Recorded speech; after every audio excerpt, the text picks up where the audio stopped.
जब हम किसी से कोई वादा करते हैं तो अक्सर वो भरोसे पे टिका होता है।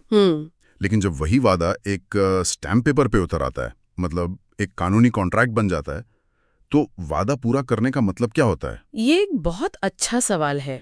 क्या सिर्फ काम कर देना काफी है या कानून इसे किसी और नजरिए से देखता है? बिल्कुल, यहीं पर आम समझ और कानून के बीच एक बहुत बारीक लेकिन महत्वपूर्ण लकीर है।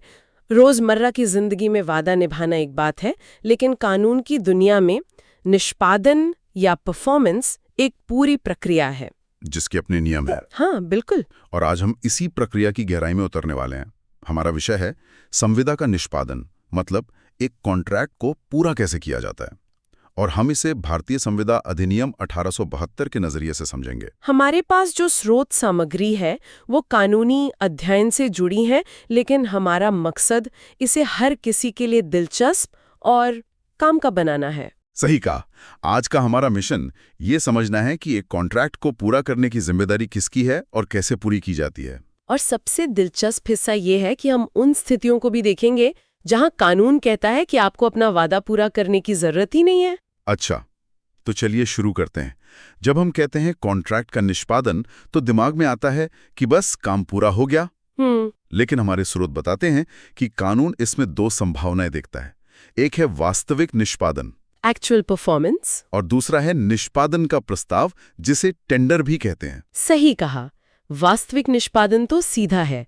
आपने सामान देने का वादा किया, मैंने पैसे देने का। आपने सामान दिया, मैंने पैसे दे दिए, बात खत्म, कॉन्ट्रैक्ट पूरा हो गया।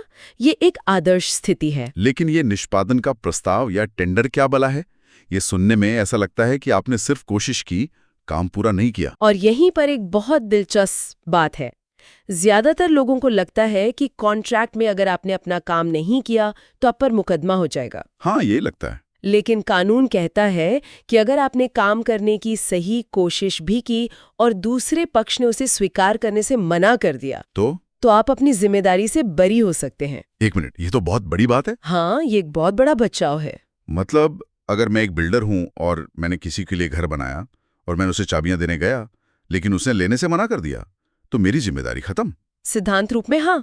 कानून की नजर में आपने अपना कर्तव्य पूरा करने का एक प्रयास किया। अगर आपका प्रस्ताव वैध था तो आपको वादा ना निभाने के लिए जिम्मेदार नहीं ठहराया जा सकता। अच्छा। अगर आपका प्रस्ताव वैध था तो यहीं पर कोई पेच है? बिल्कुल। हर कोशिश को कानून वैध टेंडर नहीं मानता। तो वो क्या शर्तें हैं जो एक मामूली कोशिश को कानूनी तौर पर एक मजबूत टेंडर बनाती हैं? स्रोत के हिसाब से 4 मुख्य शर्तें हैं। पहली, आपका प्रस्ताव बिना शर्त का होना चाहिए, अनकंडीशनल। बिना शर्त का? जैसे आप किसी को 5 लाख का कर्ज चुकाते हुए ये नहीं कह सकते कि ये लो 5 लाख, पर तुम्हें मेरे खिलाफ चल रहा दूसरा केस वापस लेना होगा। ओके, ये तो एक शर्त हो गई। हाँ, और ये प्रस्ताव को अमान्य कर देगी। ठीक है, ये समझ आता है। दूसरी शर्त? दूसरी, ये सही समय और स्थान पर होनी चाहिए। अगर कॉन्ट्रैक्ट में सुबह के व्यावसायिक घंटों में माल पहुंचाने की बात है तो आप आधी रात को किसी के दरवाजे पर ट्रक खड़ा करके ये नहीं कह सकते कि मैं तो डिलीवरी देने आया था। हाँ, सही बात है। और तीसरी शर्त है जांच का उचित अवसर देना। जांच का अवसर? हाँ, अगर आप 100 बोरी गेहूं दे रहे हैं तो खरीदार को ये देखने का मौका मिलना चाहिए कि गेहूं सही क्वालिटी का है और गिनती भी पूरी है या नहीं। और चौथी, ये सबसे जरूरी लगती होगी। बिल्कुल, चौथी शर्त है कि प्रस्ताव पूरी जिम्मेदारी के लिए होना चाहिए। मतलब आधा अधूरा नहीं चलेगा? नहीं। अगर 1000 कुर्सियों का कॉन्ट्रैक्ट है तो आप 800 कुर्सियां देकर ये नहीं कह सकते कि मैंने तो अपनी तरफ से कोशिश की थी। ये एक अधूरा प्रस्ताव है और वैध टेंडर नहीं माना जाएगा। ठीक है, तो एक तरफ से वादा पूरा करना या करने की सही कोशिश करना तो समझ आ गया, पर इससे एक और सवाल खड़ा होता है, ये कोशिश करने की जिम्मेदारी है किसकी? क्या हमेशा वही इंसान जिम्मेदार है जिसने वादा किया था, या कोई और भी कर सकता है? ये एक बेहतरीन सवाल है और कानून इस पर बहुत स्पष्ट है। आमतौर पर 4 लोग हो सकते हैं जो वादा पूरा कर सकते हैं। सबसे पहला और स्पष्ट है, वादा करने वाला खुद। हाँ, स्वयं वचनदाता, प्रॉमिसर हिमसेल्फ। ये उन मामलों में अनिवार्य है जहां काम में कोई व्यक्तिगत कौशल या हुनर शामिल हो, जैसे कोई सिंगर या पेंटर। बिल्कुल, अगर MF हुसैन ने एक पेंटिंग बनाने का वादा किया था तो ये काम सिर्फ वो ही कर सकते थे, उनका कोई एजेंट या वारिस नहीं कर सकता। और ऐसे में अगर ऐसे मामलों में अगर वादा करने वाले की मृत्यु हो जाती है तो कॉन्ट्रैक्ट भी वहीं खत्म हो जाता है। उसे पूरा करने की कोई जिम्मेदारी किसी और पर नहीं आती। ठीक है, ये तो सीधा है।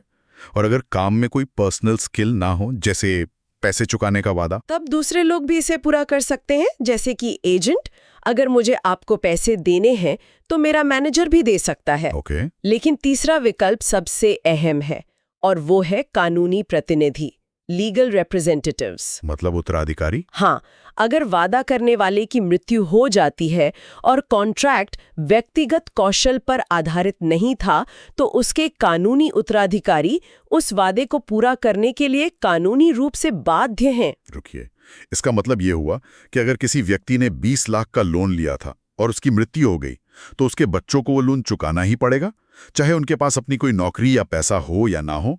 ये तो बहुत कठोर लगता है। यहाँ कानून ने एक बहुत जरूरी सीमा लगाई है। अच्छा। कानूनी प्रतिनिधियों की देनदारी सिर्फ विरासत में मिली संपत्ति के मूल्य तक ही सीमित होती है। ओ, तो अगर पिता ने 20 लाख का कर्ज लिया था लेकिन बच्चों को विरासत में सिर्फ 12 लाख की संपत्ति मिली है तो उनकी जिम्मेदारी सिर्फ 12 लाख चुकाने की होगी। अपनी जेब से 1 रुपया भी नहीं? 1 रुपया भी नहीं। अच्छा, ये एक बहुत बड़ा राहत है, ये जानना बहुत जरूरी है। और चौथा व्यक्ति कौन है जो वादा पूरा कर सकता है? चौथा है कोई तीसरा व्यक्ति, अ थर्ड पर्सन। और ये थोड़ा पेचीदा है। कैसे? अगर वादा पाने वाला यानी प्रॉमिसी किसी तीसरे व्यक्ति से काम करवाना स्वीकार कर लेता है तो बाद में वो मूल वादा करने वाले पर उस काम के लिए जोर नहीं डाल सकता। इसे एक उदाहरण से समझते हैं। मान लीजिए ए को बी को 50,000 रुपए देने थे, ए नहीं दे पा रहा था। ठीक है।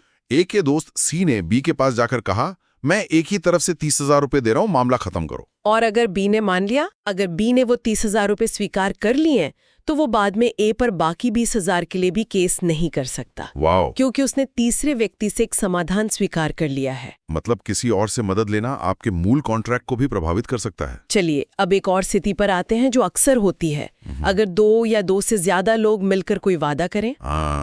संयुक्त वादे। हाँ, जैसे 3 दोस्त मिलकर एक स्टार्टअप के लिए लोन लेते हैं, तब क्या होता है? यहाँ कानून का एक बहुत चौंकाने वाला नियम सामने आता है। इसे कहते हैं joint and several liability. Joint and several liability? हाँ, इसका सीधा सा मतलब है कि अगर 3 लोगों ने मिलकर लोन लिया है तो बैंक उन तीनों से बराबर बराबर पैसा नहीं मांगेगा। वो किसी भी एक को पकड़कर उससे पूरा पैसा वसूल सकता है। 1 मिनट, ये तो बिल्कुल गलत लग रहा है। मतलब अगर मैंने अपने 2 दोस्तों के साथ मिलकर 3 लाख का लोन लिया तो बैंक सिर्फ मेरे पीछे पड़कर मुझसे सारे 3 लाख ले सकता है और उन्हें छोड़ सकता है? हाँ, ऐसा क्यों है? कानून किसी एक को बलि का बकरा क्यों बनने देगा? आपका सवाल बिल्कुल जायज है। ये पहली नजर में नाइंसाफी लगता है, लेकिन इसके पीछे का तर्क लेनदार यानी क्रेडिटर के हितों की रक्षा करना है। बैंक के हितों के? हाँ, कानून कहता है कि बैंक को अपना पैसा वसूलने के लिए तीनों के पीछे अलग अलग भागने की जरूरत नहीं होनी चाहिए। वह सबसे मजबूत कड़ी को पकड़ सकता है और अपना पूरा पैसा वसूल सकता है। ठीक है, बैंक का तो काम आसान हो गया, पर उस बेचारे दोस्त का क्या जिसने अकेले सब कुछ चुकाया? क्या उसके पास कोई उपाय नहीं है? बिल्कुल है, और यहीं पर कानून संतुलन बनाता है। इसे कहते हैं अंशदान का अधिकार, राइट टू कंट्रीब्यूशन। अच्छा। जिस व्यक्ति ने पूरा पैसा चुकाया है वो बाकी भागीदारों से उनका बराबर का हिस्सा वसूलने के लिए उन पर मुकदमा कर सकता है। तो अगर ए ने अकेले 3 लाख चुका दिए तो वो बी से 1 लाख और सी से 1 लाख रुपए वसूल सकता है। और अगर उनमें से कोई एक, मान लीजिए सी, दिवालिया हो जाए, एक पैसा भी ना दे सके, तब तो ए का नुकसान हो गया? नहीं, कानून ने इसका भी इंतजाम किया है। अगर सी दिवालिया हो जाता है तो उसके हिस्से का नुकसान यानी 1 लाख रुपए बाकी बचे भागीदारों को, ए और बी को? हाँ, ए और बी को बराबर बराबर सहना होगा। मतलब 50-50 हजार? बिल्कुल। तो सी के हिस्से के 1 लाख में से 50,000 का नुकसान ए सहेगा और 50,000 का बी। तो अब ए बी से 1.5 लाख वसूल सकता है? एग्जैक्टली। 1 लाख उसका अपना हिस्सा और 50,000 सी के हिस्से का। ये सुनने में तो तार्किक लगता है, पर क्या असल जिंदगी में ये काम करता है? मतलब दोस्तों के बीच तो रिश्ते ही खराब हो जाएंगे ना? हाँ, व्यवहारिक रूप से ये रिश्तों में तनाव ला सकता है, लेकिन कानूनी ढांचा ये सुनिश्चित करता है कि नुकसान का बोझ किसी एक व्यक्ति पर ना पड़े। अब यहाँ एक और भी ज्यादा हैरान करने वाली बात है। वो क्या? अगर लेनदार यानी बैंक किसी एक पार्टनर को माफ कर दे तो? मान लीजिए बैंक ने ए को उसकी जिम्मेदारी से मुक्त कर दिया, क्या इसका मतलब ये है कि बी और सी भी मुक्त हो गए? मेरे हिसाब से तो हो जानी चाहिए। अगर एक को छोड़ दिए तो सबको छोड़ो। लेकिन कानून ऐसा नहीं कहता। ये धारा 44 का एक आश्चर्यजनक नियम है। क्या है वो? एक संयुक्त वचनदाता को मुक्त करने से दूसरे मुक्त नहीं होते। बी और सी अभी भी बैंक को पूरी रकम चुकाने के लिए जिम्मेदार हैं। और सबसे अजीब बात ये कि जिस व्यक्ति ए को बैंक ने माफ किया है वह अभी भी अपने सहवचनदाताओं बी और सी को उनका हिस्सा देने के लिए जिम्मेदार है। तो आप कह रही हैं कि लेनदार आपको माफ भी कर दे तब भी आपके पार्टनर आपसे अपना हिस्सा मांग सकते हैं? ये तो बहुत अजीब है। हाँ, मतलब लेनदार की माफी की कोई कीमत ही नहीं रही। पार्टनर्स के बीच उस माफी की कोई कीमत नहीं है। कानून ये सुनिश्चित करता है कि भागीदारों के बीच का आंतरिक हिसाब किताब बना रहे, भले ही बाहरी लेनदार किसी एक के प्रति नरमी दिखा दे। ठीक है। अब उन स्थितियों के बारे में बात करते हैं जब कॉन्ट्रैक्ट पूरा करना ही असंभव हो जाए। स्रोत में असंभव कार्य करने का करार का जिक्र है। तो क्या इसका मतलब है कि अगर कोई मुश्किल आती है तो आप कॉन्ट्रैक्ट से मुकर सकते हैं? हाँ, लेकिन ये मुश्किल बहुत बड़ी होनी चाहिए। कानून इसे 2 हिस्सों में देखता है। पहली है प्रारंभिक असंभविता, इनिशियल इम्पॉसिबिलिटी। हाँ, मतलब जब समझौता किया गया वो काम तभी से असंभव था, जैसे जादू से खजाना ढूंढने का समझौता। हाँ, वो तो शुरू से ही व्यर्थ है। बिल्कुल, शुरू से ही वॉइड। और दूसरी जो ज्यादा आम होगी वो है बाद की असंभविता, सब्सिक्वेंट इम्पॉसिबिलिटी। यहाँ पर जब कॉन्ट्रैक्ट बना तब उसे पूरा करना संभव था, पर बाद में कुछ ऐसा हो गया कि वो असंभव हो गया। जैसे आपने कॉन्सर्ट हॉल बुक किया, लेकिन शो से एक दिन पहले भूकंप में वो हॉल ही नष्ट हो गया। ओह। या आपने एक खास नस्ल का घोड़ा बेचने का सौदा किया और डिलीवरी से पहले वो घोड़ा मर गया। क्या कानून में बदलाव भी इसमें शामिल है? बिल्कुल, ये एक बड़ा कारण है। मान लीजिए आपने प्लास्टिक स्ट्रॉ सप्लाई करने का कॉन्ट्रैक्ट किया और सरकार ने अचानक सिंगल यूज प्लास्टिक पे प्रतिबंध लगा दिया। तो अब आपका कॉन्ट्रैक्ट पूरा करना अवैध हो गया। अवैध और असंभव। इन सभी मामलों में कॉन्ट्रैक्ट व्यर्थ मतलब वॉइड हो जाता है और दोनों पक्ष अपनी जिम्मेदारियों से मुक्त हो जाते हैं। किसी को हर्जाना नहीं देना पड़ता। ये बहुत महत्वपूर्ण है। लेकिन क्या ऐसा भी हो सकता है कि पार्टियां बिना किसी असंभवता के बस अपनी मर्जी और आपसी सहमति से कॉन्ट्रैक्ट को खत्म कर दें? हाँ, बिल्कुल। इसे पारस्परिक सहमति द्वारा उन्मोचन कहते हैं। अगर दोनों पक्ष राजी हैं तो वे किसी भी समय कॉन्ट्रैक्ट को बदल या खत्म कर सकते हैं। इसके कुछ तय तरीके हैं। अच्छा, वो क्या तरीके हैं? तो अगर 2 लोग आपसी सहमति से कॉन्ट्रैक्ट खत्म करना चाहें तो उनके पास मोटे तौर पर 3 रास्ते हैं। पहला, वो पुराने कॉन्ट्रैक्ट को फाड़कर उसकी जगह एक बिल्कुल नया बना लें। इसे कानून में नव परिवर्तन, नोवेशन कहते हैं। हाँ, दूसरा, वो पुराने कॉन्ट्रैक्ट की बस कुछ शर्तें बदल दें, जैसे डिलीवरी की तारीख। इसे परिवर्तन कहते हैं। ओके। और तीसरा? वो बस हाथ मिलाकर कहें, चलो इस डील को यहीं खत्म करते हैं, और कोई नया कॉन्ट्रैक्ट न बनाएं। ये विखंडन है। और एक चौथा तरीका भी स्रोत में बताया गया है, परिहार, रिमिशन।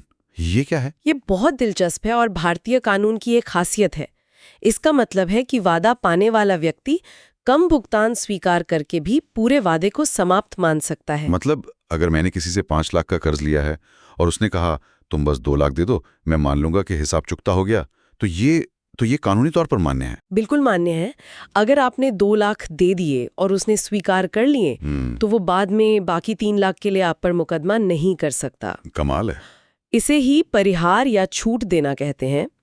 ये भारतीय कानून में बिना किसी नए कंसिडरेशन के भी वैध है, जो इसे इंग्लिश कॉमन लॉ से अलग बनाता है। तो आज की इस चर्चा से साफ है कि यह कॉन्ट्रैक्ट का निष्पादन सिर्फ काम खत्म करना नहीं है। नहीं, बिल्कुल नहीं। ये सही तरीके से, सही व्यक्ति द्वारा और सही समय पर की गई एक कानूनी प्रक्रिया है। हमने ये भी देखा कि जब एक से ज्यादा लोग मिलकर वादा करते हैं तो उनकी जिम्मेदारियां कितनी पेचीदा हो सकती हैं। और कैसे कानून लेनदार और देनदार के बीच एक संतुलन बनाने की कोशिश करता है। बिल्कुल। और ये भी कि कभी-कभी वादा न निभाना भी कानूनी तौर पर सही हो सकता है, अगर परिस्थितियां ही उसे असंभव बना दें या दोनों पक्ष मिलकर उसे खत्म करने का फैसला कर लें। इस पूरी बातचीत से एक आखिरी सवाल मेरे मन में आ रहा है। आपने नव परिवर्तन यानी नया कॉन्ट्रैक्ट बनाना और परिवर्तन यानी पुराने में बदलाव करना के बीच का फर्क बताया। स्रोत कहता है कि ये फर्क बहुत मामूली है। हाँ, ये मुझे सोचने पर मजबूर करता है। ये एक बहुत गहरा सवाल है। एक समझौते में एक छोटे से बदलाव और एक पूरी तरह से नए समझौते के बीच की रेखा कितनी पतली है। सही। एक छोटा सा परिवर्तन कब इतना बड़ा बन जाता है कि वो पुराने वादे को पूरी तरह से मिटाकर एक नया नव परिवर्तन बन जाए? ये सवाल सिर्फ कानूनी नहीं है, बल्कि ये हमारे पेशेवर और व्यक्तिगत संबंधों में की गई सहमतियों की प्रकृति के बारे में भी सोचने पर मजबूर करता है कि हम कब किसी रिश्ते की शर्तों को सिर्फ बदल रहे होते हैं और कब हम अनजाने में एक पूरी तरह से नई डील कर रहे होते हैं। इस पर विचार करना दिलचस्प होगा।